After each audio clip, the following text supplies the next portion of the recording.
capítulo 13, versículo 34. João 13, 34. Versículo apenas. A palavra de Deus fala assim: eu lhes dou um novo mandamento, que vocês amem uns aos outros, assim como eu os amei, que também vocês amem uns aos outros. Vamos orar? Deus, nós te agradecemos, Pai, pelo privilégio que o Senhor nos dá de estarmos aqui reunidos para louvar e engrandecer o Teu nome nessa manhã. Nós também estamos reunidos, Senhor, aqui para ouvir de Ti, Senhor, aos nossos corações, para que a cada dia nós possamos sair transformados pela Sua palavra e pela Sua presença em nosso meio, Pai. Transforma, Senhor, o nosso coração para que sejamos cada vez mais parecidos com Teu Filho amado Jesus, que é o nosso modelo de vida e principalmente o nosso modelo de amor ao próximo. É no nome do Seu Filho amado Jesus que nós oramos.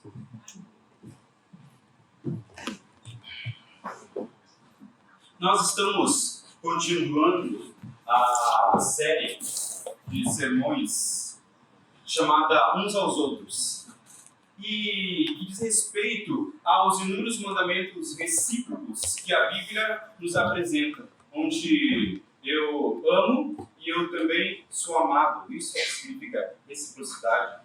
É uma série de ordenanças que nos orientam em nossos relacionamentos uns com os outros e tendo como base o nosso relacionamento com Deus, com Jesus, com Cristo, o nosso Senhor.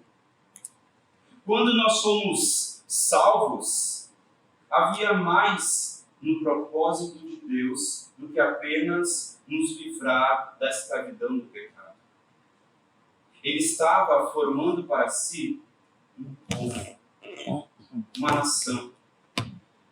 Uma nação cujo propósito era adorá-lo e engrandecê-lo e glorificar o seu nome. O texto que nós vamos trabalhar hoje, que é o texto de João 13, 34, vemos o próprio Senhor Jesus Cristo nos dizendo como nós devemos viver, como esse povo deve viver em reciprocidade uns com os outros. Esses mandamentos recíprocos, eles servem desta forma. É dizer como esse povo, esse novo povo de Deus, os participantes desse povo, os cidadãos desse reino, dessa nação santa, devem se portar uns com os outros. E nesse texto que nós vemos agora, Jesus nos diz que nós devemos amar uns aos outros. Jesus, antes de anunciar sua partida, que ele iria se afastar dos seus discípulos, porque ele iria morrer na cruz. Ele insiste que os seus discípulos eles não poderiam acompanhá-lo. E ele começa a declarar como ele espera que esses seus discípulos vivam agora que ele não estaria mais perto deles. Como os discípulos deveriam viver após a sua partida. E Jesus diz: eu lhes dou um novo mandamento. Amem uns aos outros. O novo mandamento não é novo, porque algo parecido já havia sido dito antes nas Escrituras. A aliança mosaica, ela ordenou 2 mandamentos de amor. Ame o Senhor, o seu Deus, de todo o seu coração, de toda a sua alma e de todas as suas forças. Deuteronômio 6, 5. E Levítico 19, 18 nos fala assim: não procure vingança, nem guardem rancor contra alguém do seu povo, mas ame cada um o seu próximo como a si mesmo. E quando Jesus foi indagado acerca da lei, Jesus ele disse que a lei resumida seria amar a Deus sobre todas as coisas e ao próximo como a si mesmo. Esse novo mandamento não é novo porque é algo que está surgindo agora. Existe algo por trás deste novo. A sua novidade, ela está relacionada com um novo padrão que Jesus nos mostra. Como eu vos amei. O padrão agora é Cristo. Como Cristo nos amou. A novidade está agora evidente no fato de que Jesus requer dos seus discípulos que mostrem amor uns para os outros como ele havia os amado. E como ele ainda os amaria. O novo mandamento ele é simples, não é mesmo? Ele é simples o bastante para uma criança até decorar. Amar uns aos outros. Mas ele é terrível bastante para que a gente possa perceber que mesmo decorando, a gente não consegue pôr em prática. Muitas vezes. Grandes mestres não conseguem pôr em prática. Muitas vezes o amor nosso. Mas a pergunta que fica é: como Jesus nos amou? De que forma Jesus nos amou? E para que a gente possa entender um pouco melhor, eu acho que seria interessante nós olharmos para alguns tipos de amor que a Escritura nos apresenta, que o próprio grego nos apresenta, até chegarmos ao amor que Jesus realmente está dizendo aqui. Há um amor que a gente fala que é o amor filéu. Esse primeiro, ele é conhecido como um amor de amizade. É um sentimento baseado, de alguma forma, numa afinidade, naquilo que você tem em comum com a outra pessoa. Envolve, de alguma forma, gostar, que supostamente também gosta de você. Você gostar de alguém que também gosta de você.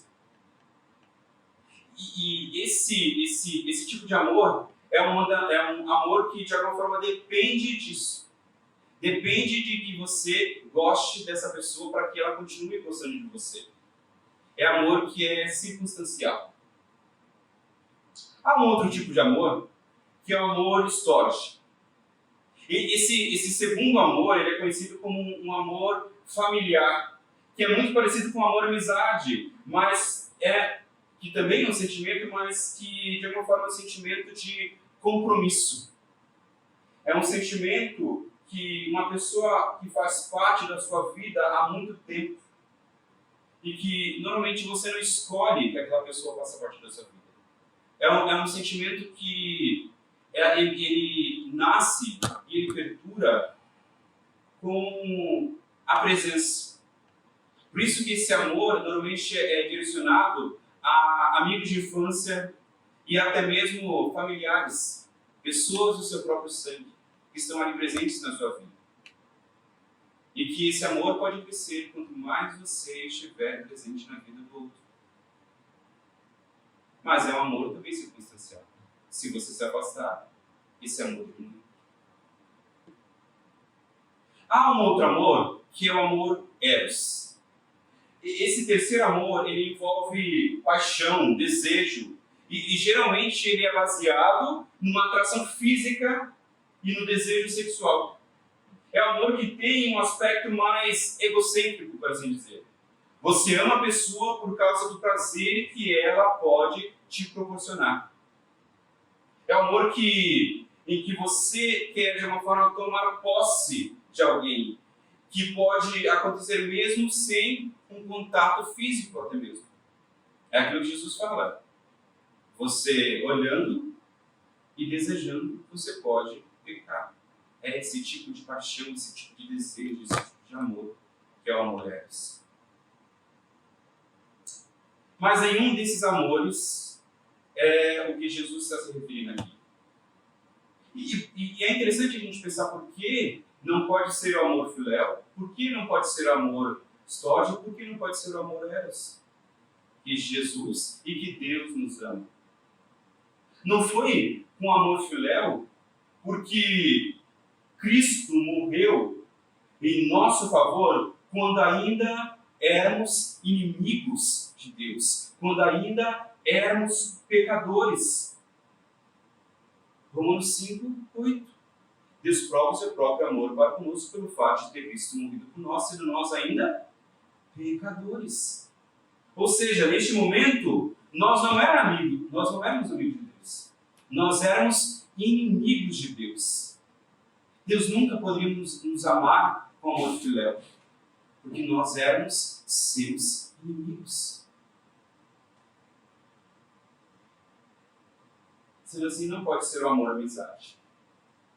Não foi com amor storge, porque a Bíblia diz que nós passamos a fazer parte da família de Deus somente quando nos entregamos a nossa vida a Jesus Cristo. E é apenas neste momento que nos tornamos filhos de Deus. Mas a todo quantos receberam deles o poder de serem feitos filhos de Deus, a saber, os que creram no seu nome, os quais não nasceram de sangue, nem da vontade da carne, nem da vontade do homem, mas de Deus. Nós não éramos filhos de Deus. Nem todos são filhos de Deus. Nós somos criaturas de Deus. Mas quando cremos no nome do seu Filho amado Jesus, Deus nos adota como seus filhos. E por isso que não poderia ser um amor storge, porque nós não éramos filhos de Deus. E não foi com amor eros, é claro. Porque mesmo se a gente deixasse de lado o aspecto sexual e fosse olhar só para um lado de paixão, empolgação e satisfação, ainda assim não pode ser esse tipo de amor, porque Deus não tem satisfação alguma naquele que vive pecando. Porque a inclinação da carne é inimizade contra Deus, porque não há sujeição à lei de Deus. Nem mesmo pode estar. Portanto, os que estão na carne não podem agradar a Deus. Deus não se agrada. Não há satisfação nenhuma em Deus e em pecadores pecando. Então, qual é o amor que Deus nos amou? Qual é o amor que Jesus está se referindo aqui? Deus nos amou com o único amor que Ele poderia nos amar, o verdadeiro amor. Esse amor não é um impulso de sentimentos, nem se dá por aquele que se tem afinidade. É um amor incondicional. Ou seja, não importa se a pessoa merece ou não ser amada. É um amor ágape, um amor sacrificial, um amor que se doa, um amor que se entrega. Foi esse amor que Jesus Cristo nos amou. Um amor sacrificial, um amor que se doa, um amor que se entrega. E como sabemos que Deus nos ama dessa forma? Sabemos porque o Pai entregou o seu Filho único por nós, por amor. Que o seu Filho se entregou voluntariamente para nos salvar da morte eterna, para que tenhamos uma vida eterna. Romanos 5, 8, isso que nós já lemos, fala, mas Deus prova o seu próprio amor. Deus provou o seu próprio amor para conosco, pelo fato de Cristo ter morrido quando nós éramos ainda pecadores, ainda imerecidos. Nós não merecíamos o amor de Deus. E Deus ainda assim nos ama. A cruz é a maior prova de amor de Deus ao mundo que não merece esse amor. Um mundo que deliberadamente pecou contra Ele, que continua pecando contra Ele, desobedecendo a sua vontade.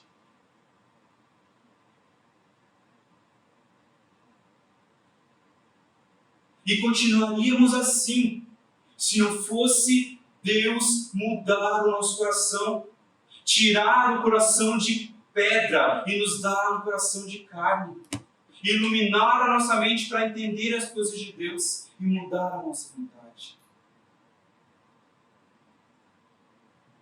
A cruz é a prova suprema do amor de Deus.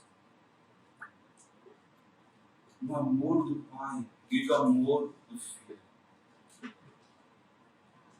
João diz que nisto conhecemos o que é o amor. Jesus Cristo deu a sua vida por nós. Nós conhecemos o amor, porque Jesus Cristo deu a sua vida por nós. A ideia aqui é que o amor se doa, se entrega, mesmo com um alto custo para si. Jesus deu a sua vida por nós. João 3,16 diz que Deus amou o mundo de tal maneira que deu o seu Filho unigênito para que todo aquele que nele crê não pereça, mas tenha a vida eterna. É o amor que se doa, um amor que se entrega e que se entregou para nos salvar da escravidão do pecado. O seu maior objetivo é nos motivar a imitar o amor do Pai e do Filho. Quando Jesus disse, amem como eu vos amei. Jesus nos disse que a cruz não é apenas um meio pelo qual nós somos salvos, mas também um modelo com o qual nós devemos viver. Um amor sacrificial uns pelos outros. Um amor que se entrega uns pelos outros. Um amor que se doa uns pelos outros. Mas antes de nós progredirmos para entender como Jesus nos ama, nós precisamos entender quem Ele está mandando nós amarmos. Quando Ele fala uns aos outros. Jesus aqui ele está falando com seus discípulos, com aqueles que o Pai lhes deu e aqueles que foram destinados para a salvação. E é até interessante porque aqui, quando Jesus está se referindo para seus discípulos, Judas já saiu para traí-lo. É apenas com seus discípulos que ele está falando aqui. A palavra que João está usando aqui é halo, que é traduzida por uns aos outros, que significa que são pessoas diferentes, mas da mesma essência. Pessoas que têm as mesmas convicções, que pensam da mesma forma. Mas essa semelhança não diz respeito a experiências de vida. Ela não diz respeito a causas sociais semelhantes. Lutar por causas sociais semelhantes. É isso que une o povo de Cristo? Não é isso que Jesus está dizendo. Não são causas políticas que unem. Não é nós sermos semelhantes politicamente que nós somos povo de Deus. Você não é para amar só aqueles que são parecidos politicamente com vocês. Não são as nossas identidades semelhantes. Não são as nossas necessidades semelhantes. Não são as posições sociais semelhantes que nos unem. Nós sermos pobres, ricos, de classe média, classe baixa, classe alta. Não é isso que une o povo de Deus.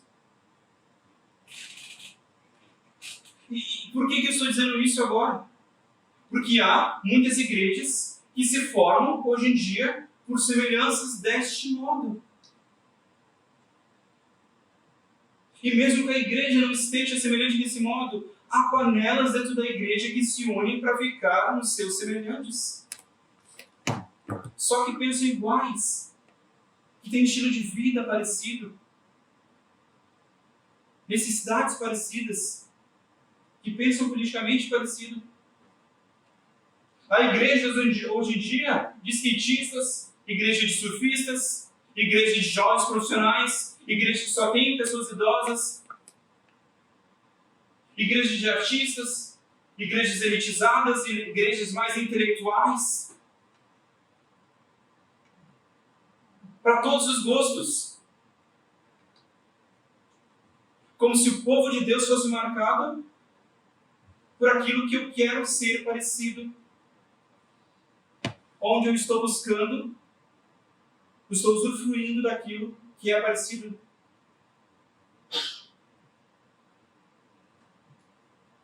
Não há nada de errado em querer estar com pessoas com experiência de vida semelhante a nós.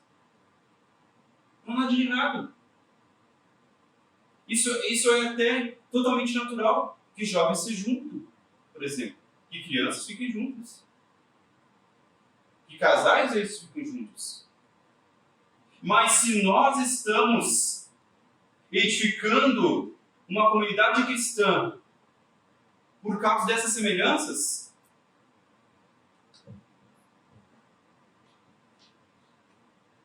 talvez essa comunidade existiria mesmo se Deus não existisse.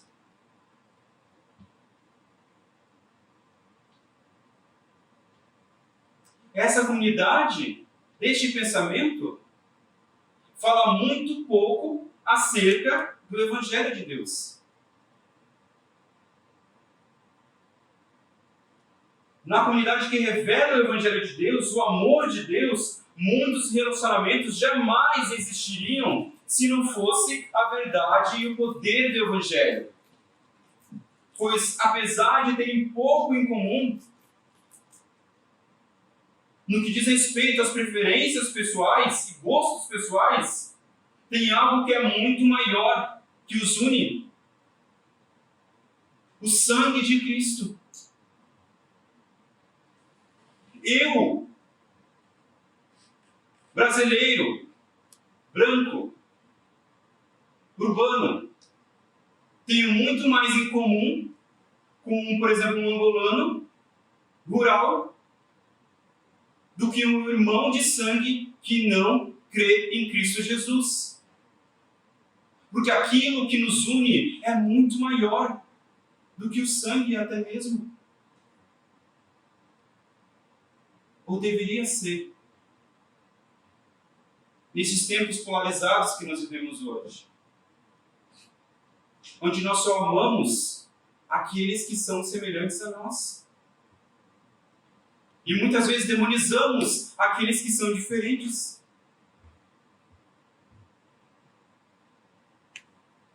E a gente precisa começar a fazer perguntas. Será que nós só amamos aqueles que são semelhantes a nós? Só aqueles que, de alguma forma, gostam de nós, com um amor filial? Aqueles que nós gostamos, que têm gostos parecidos? Será que nós só estamos amando os nossos familiares? Será que nós só estamos amando aqueles que podem nos proporcionar algo?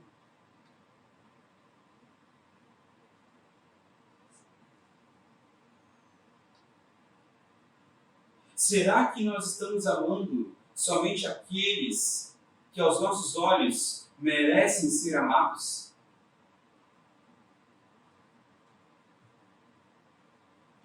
Se fosse assim, por Cristo nós nunca seríamos amados. Não é esse tipo de amor que Jesus está nos apresentando aqui. É um amor que se doa, indiferentemente se a outra pessoa te ama ou não te ama, se gosta ou não gosta de você, se tem pensamentos semelhantes aos seus gostos pessoais ou não, se pode te proporcionar algo ou não. Mateus 5:45 diz que se se nós amarmos somente aquele que vos ama?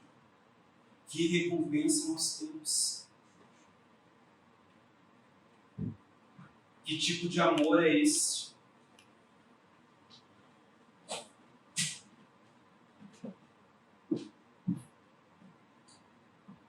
Mas nosso amor uns pelos outros como cristãos, um amor que transpõe todas as diferenças e barreiras.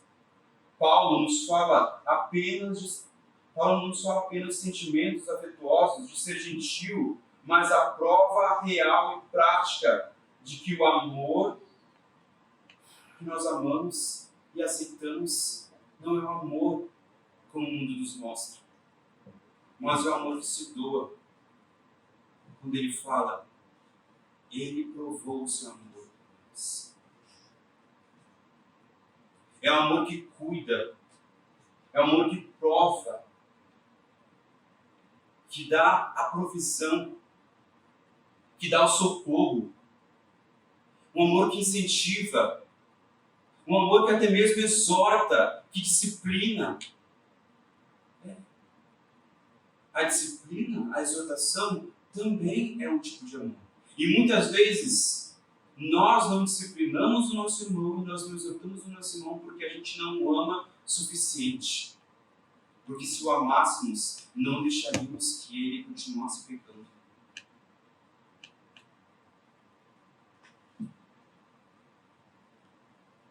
É um amor que apoia, que cuida, de maneira objetiva, não só com os nossos sentimentos, eu amo, mas nunca levantou a mão para ajudar. Eu amo, mas nunca se dispôs a nada. Olha o que João nos fala na sua carta, 1 João 4. Nisto conhecemos o amor, não está projetado, que Cristo deu a sua vida por nós. Portanto, também nós devemos dar a nossa vida pelos irmãos. É amor que doa, que nós já recebemos e que agora nós precisamos doar. É duro ouvir isso. É um amor sacrificial. E não necessariamente a gente precisa doar a nossa vida com a morte. Mas como nós estamos doando a nossa vida? Olha o que ele continua falando. Ora, se alguém possui recursos deste mundo e vê seu irmão passando necessidade, mas fecha o coração para essa pessoa, como pode permanecer nele o amor de Deus? Às vezes você não precisa se entregar e se atirar na frente de um carro para amar alguém. Basta, às vezes, você tirar daquilo que para você é seu.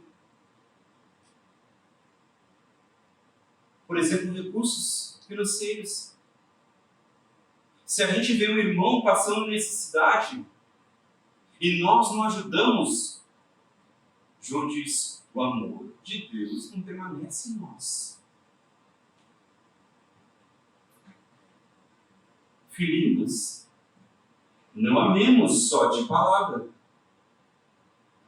nem de boca para fora, mas de fato e de verdade. É um amor que não é somente um sentimento. É um amor que é uma ação para o próximo. Devemos cuidar, não somente falando que estamos cuidando, falamos que estamos amando. Eu oro por você, sei bem, que muitas vezes até mesmo eu falo que estou orando e não oro. Quantos de nós não fazemos isso no nosso dia a dia?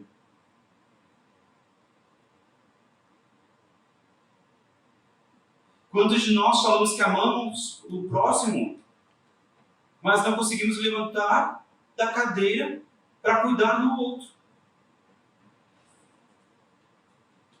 Tem pessoas enfermas? Visitem. Tem pessoas com necessidade? Ajudem essas pessoas. Tem pessoas que precisam de uma palavra? Proclamem o Evangelho para essa pessoa.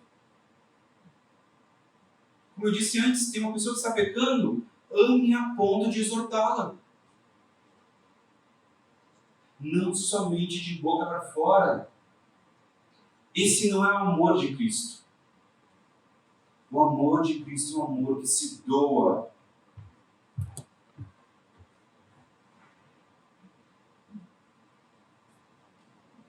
Portanto, se existe algo primordial, central, essencial à vida cristã e a nos tornar semelhantes a Cristo, é o amor. O amor do nosso Deus e, consequentemente, o amor do nosso próximo. Por que eu falei isso? Porque muitas vezes nós abrimos e cantamos com alto som que nós amamos a Deus. Mas muitas vezes também negligenciamos o amor ao nosso próximo. Quando Jesus novamente foi questionado acerca dos mandamentos, Jesus disse: amar a Deus com todas as coisas e ao próximo como a ti mesmo. E quando nós separamos essas duas coisas, nós estamos errando. Porque essas duas coisas estão estritamente interligadas uma à outra. Olha o que João nos diz na sua carta, no capítulo 4, versículo 20. Se alguém diz eu amo a Deus, mas odeio o seu irmão, este é mentiroso. Pois quem não ama o seu irmão a quem não vê, não pode amar a Deus a quem vê.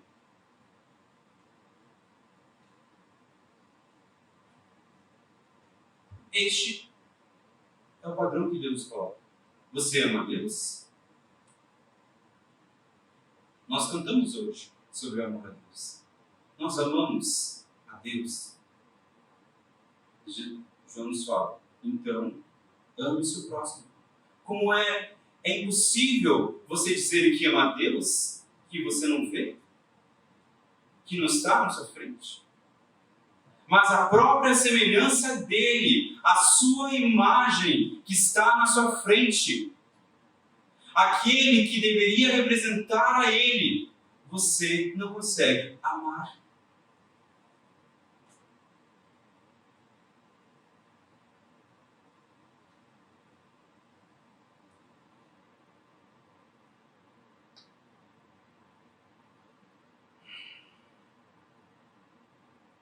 E como nós podemos amar nosso próximo, então?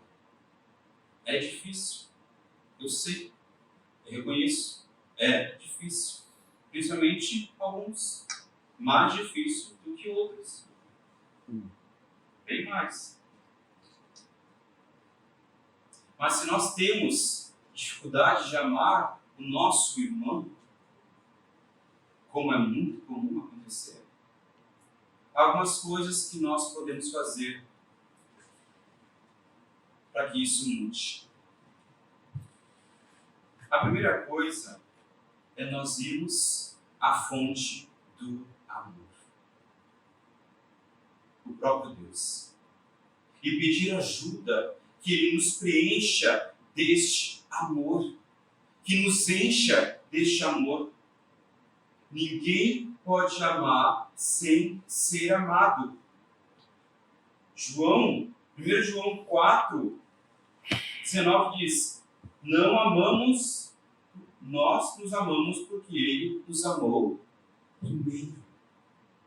Ninguém pode amar sem primeiro ser amado. E eu estou falando do amor de Deus.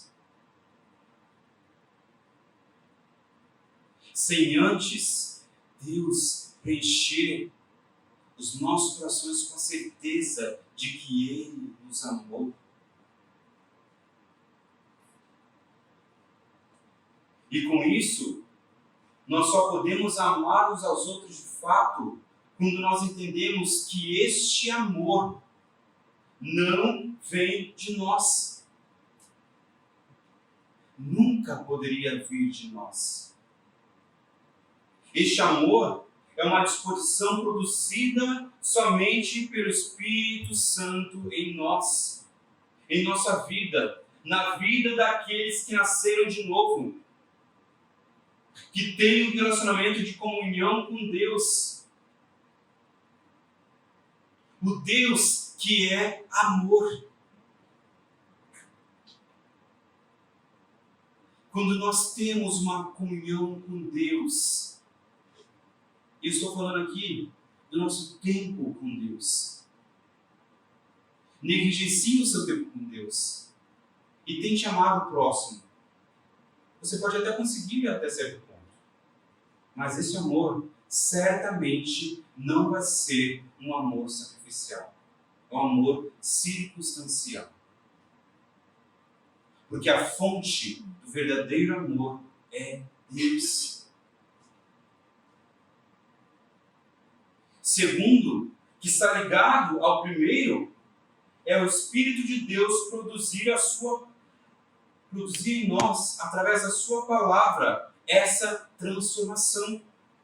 Portanto, se nós quisermos crescer no amor uns pelos outros, nós precisamos encher a nossa mente com textos bíblicos que descrevam o amor e como Deus nos ama e a sua importância.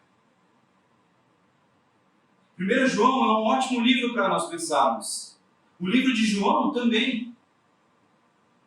1 Coríntios 13, o capítulo do amor. E muitos outros. Leia os evangelhos e veja o amor na prática, na vida do nosso Senhor Jesus Cristo. Encha a sua mente com amor. Mas como podemos amar se a nossa mente está cheia de tantas outras coisas e não da palavra?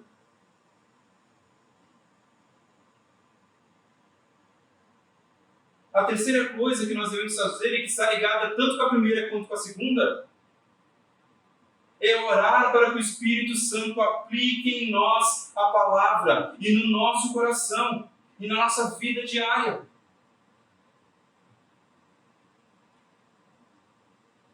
Paulo não apenas exortou os Tessalonicenses a crescer em amor, ele contava com o Senhor para operar no coração deles. 1 Tessalonicenses 3,12 fala que o Senhor faça crescer e transbordar o amor que vocês têm uns pelos outros. E para com todos, a exemplo do nosso amor com vocês. Que o Senhor faça crescer e transbordar. À medida que nós vemos em nossa vida uma falha, uma falta de amor, nós devemos confessar a Deus este pecado, pedindo que Deus nos ajude a crescer nesse amor, em várias áreas da nossa vida, para que nós possamos ser mais sensíveis com o nosso próximo, para que nós possamos nos doar ao nosso próximo.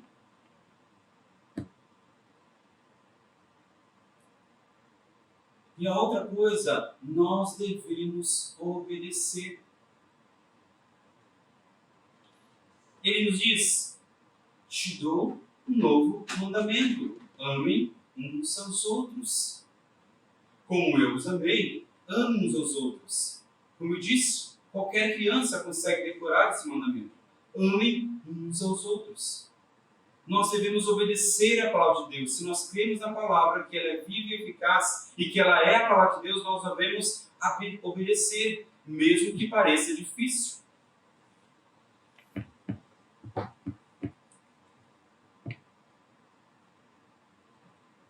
E isso não é somente quando nós queremos fazer. Não é somente quando nós gostamos de fazer. Mas é em todo o tempo. mesmo quando nós não queremos. Até que Deus mude o nosso coração pela sua palavra, pela nossa oração, pela nossa presença com Deus. Um exemplo. Por exemplo, se nós estivermos meditando em 1 Coríntios 13, o grande capítulo do amor, enquanto nós pensamos nesse capítulo, você pode perceber a importância do amor e ver também as expressões práticas deste amor. Olha que 1 Coríntios 13 fala nos versículos 4 a 7.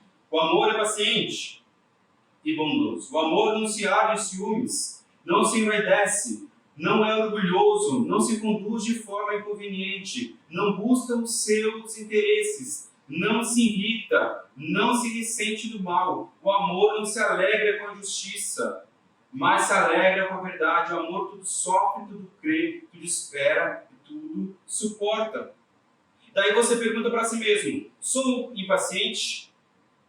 Sou uma pessoa que de alguma forma não sou tão bondosa? Eu tenho ciúmes? Será que estou invejando alguém? Daí, à medida que você está pensando sobre isso, você percebe que você inveja o José do seu trabalho. Que, ao seu ver, parece que ele consegue tudo, sempre consegue tudo. Daí você inveja esse José. Você confessa, então, esse pecado a Deus, sendo muito específico de mencionar a sua inveja com José. E a sua relação pecaminosa que envolve esse êxito dele em conseguir as coisas. Você pede a Deus que abençoe ainda mais José e dê a você um espírito de contentamento, de maneira que não continue a invejar José, mas pelo contrário, a amá-lo agora. Você poderia memorizar esses versículos de 1 Coríntios 13 e pensar nesse versículo enquanto você vê José lá no trabalho. Você até mesmo precisa procurar maneiras de ajudar José. Faz então a mesma coisa dia após dia, até que finalmente você vê Deus trabalhando em sua vida, um espírito de amor para com ele, e não mais inveja.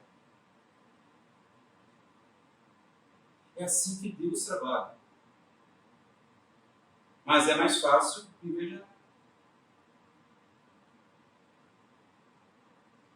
Nós deveríamos não apenas praticar as boas ações, nós deveríamos desejar praticá-las. É isso que eu estou querendo dizer aqui.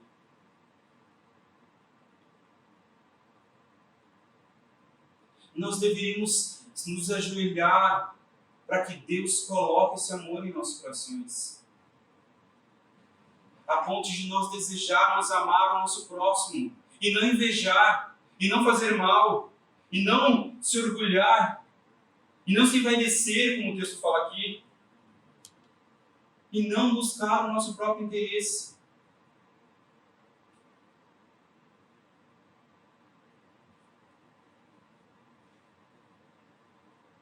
O texto que continuaria no nosso texto de hoje, onde Jesus fala que nós devemos amar o nosso próximo, amarmos os outros como Ele nos amou.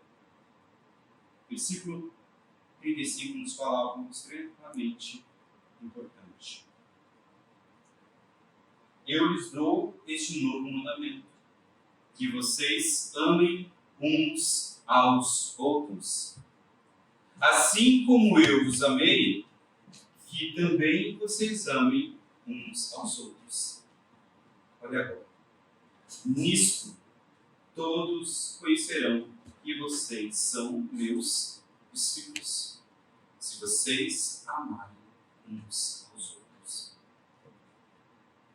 A marca do discípulo de Jesus é o amor. É isso que Jesus está dizendo. E como nós vimos, não é qualquer amor, é um amor como o de Jesus. Um amor que se doa. Como o mundo saberão que nós somos discípulos de Jesus? Se nós amarmos uns aos outros. E que vergonha! Que vergonha nós temos quando, ao invés de amarmos uns aos outros publicamente, nós odiamos uns aos outros nesse tempo de polarização, onde nós não conseguimos amar aquele que pensa diferente de nós. Pelo contrário, nós agora, sem autorização divina, nós falamos, este não é um cristão. Então, automaticamente me dá o direito de nem amá-lo, como a Bíblia está nos dizendo aqui, uns aos outros.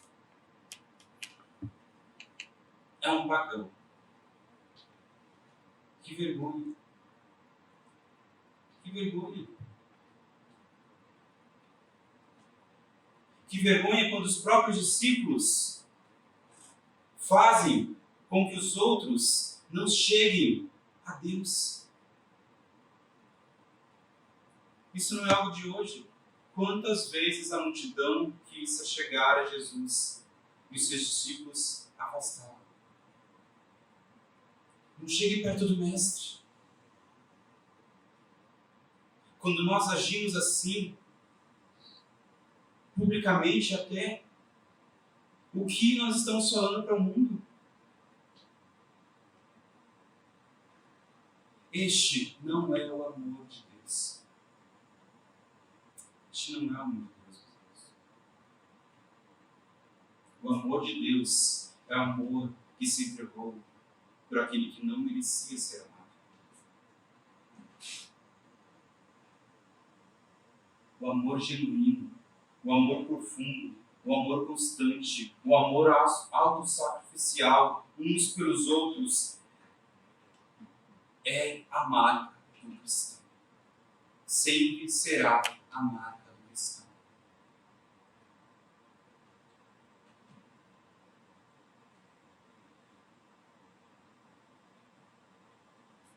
Se nós queremos influenciar o mundo que está à nossa volta, se nós queremos influenciar São Paulo, se nós queremos influenciar o centro de São Paulo, a marca que eles precisam ver em nós, em nossa comunidade, é o amor uns pelos outros. Senão o mundo não saberá que nós somos discípulos de Jesus. Eles podem pensar tantas outras coisas, menos que somos discípulos de Jesus. Menos que somos filhos daquele Deus que é amor. O amor como o de Jesus é o indício, é a prova. Quando os cristãos amam uns aos outros, eles evidenciam que amamos a Deus, que nós amamos consequentemente nossos irmãos e nosso próximo, aqueles que são imagem de Deus. Quando os cristãos amam uns aos outros de maneira prática, sacrificiais, custosas, que removem barreiras, o amor de Deus, ou melhor, o Deus que é amor, se torna visível. É isso que Jesus está dizendo aqui. Deus se torna visível no amor uns pelos outros. O mundo deve ser capaz de olhar para os cristãos e para o modo que nós vivemos, de amar uns aos outros e ver parte da realidade de Deus demonstrada em nós. O Deus invisível se torna visível no amor uns pelos outros dos cristãos.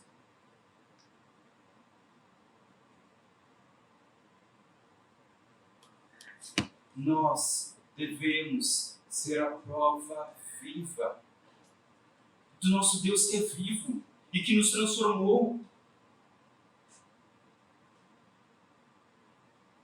Ninguém pode ver a Deus, mas as pessoas podem nos ver. É o texto que nós lemos hoje na nossa leitura. Ninguém vê a Deus. Mas quando o mundo nos vê amando uns aos outros, ali está a imagem de Deus em nós, sendo aperfeiçoada a cada dia, até que nos tornemos parecidos com aquele que é perfeito, Jesus Cristo. Vamos orar. Que Deus nos dê graça e transforme nosso coração, para que possamos amar uns aos outros. E assim, o mundo saberá que nós somos seres humanos. Deus, nós precisamos aqui, Pai, te pedir perdão. Te pedir perdão porque quando o Senhor nos ama amar uns aos outros, muitas vezes fazemos ao contrário. Muitas vezes, Pai, odiamos o nosso próximo. E não somente o nosso próximo, mas aqueles que são partes da sua família, do seu povo. Deus. Quantas vezes temos te envergonhado, Senhor, com as nossas atitudes, envergonhado o nome daqueles que nós representamos, Pai, Cristo, como cristãos. Oh Deus, nos dê, Senhor, através de uma comunhão contigo, Deus, através da sua palavra que é viva e eficaz e nos transforma e nos molda, Pai, através dele, Senhor, das nossas orações a Ti, Pai, e através da nossa obediência à sua palavra, que o Senhor possa nos transformar, Deus, de dentro para fora, Senhor. E que esse amor que nós sabemos que nós temos de Ti, Deus, porque o Senhor provou, Deus, aquela cruz, quando entregaste o Teu Filho. E o Teu Filho provou naquela cruz, quando nos amou, quando éramos inimigos, Pai. Que este amor possa transbordar a ponto de amarmos os nossos irmãos. Somente assim conseguiremos, Pai, que somos pobres, somos falhos, somos pecadores, mas que a cada dia o Senhor possa nos colocar em nossas vidas o querer e o realizar o que vem de Ti. Nós te pedimos, Pai. Nós te pedimos, Deus, pelo centro de São Paulo, onde nós estamos, Deus. E nós te pedimos aqui, Deus, pela tua igreja que está inserida nesse centro, que tanto precisa do teu amor, Deus. Não amor, Deus, Filéu, não amor, Pai Stódio, não amor, Eros, Pai, mas o amor sacrificial, Deus. Um amor que se doa, Deus, um amor que se dá, assim como Tu fez conosco. Que nós possamos ser, Deus, a Sua imagem aqui.